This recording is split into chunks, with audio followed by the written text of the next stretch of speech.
It's very tempting to attack competing paradigms at your workshops, especially if you're super passionate about your topic and your service, and the other competing paradigm is potentially problematic or creating more challenges for your target market, right? And so it's very tempting to attack it, to start punching at it.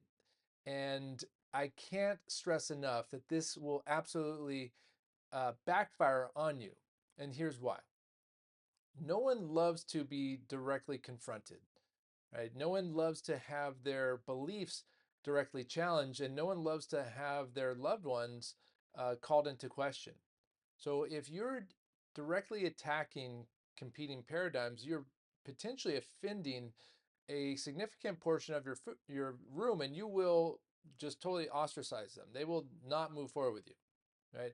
Now, going to be a group in the room who resonates with what you're saying, and they'll move forward with you. But you basically have cut out a significant portion of your room for no good reason besides really often, if you look at it, it's fulfilling sometimes your own ego, right? And so I encourage you to really look at this topic of poking holes and not punching, because there's a much better strategy by simply asking questions and creating curiosity and getting people to question whether or not the choices they're making are in alignment with their own belief systems, and respecting their intelligence by asking these questions and gently guiding them along instead of outright attacking these competing services, paradigms, and products.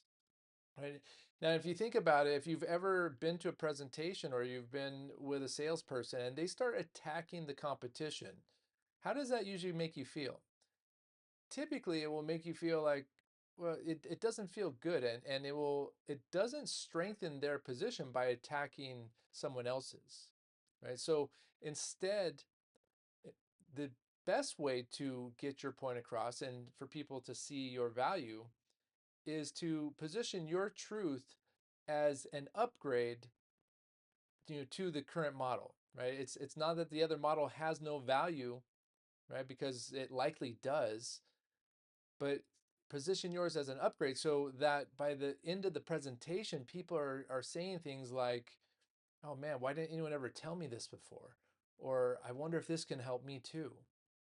Right? And so let things like testimonials, social proof, do more talking than criticism. Because when you do that, you will gently guide people along the journey, right? Instead of trying to force them along, you're going to be a true guide and leader, and they will respect you for that, and they will be much more likely to follow you because of it. All right, take care and good luck on this part. The next piece to this is really looking at what what areas are you currently attacking the other paradigm instead of strengthening your own. All right, take care.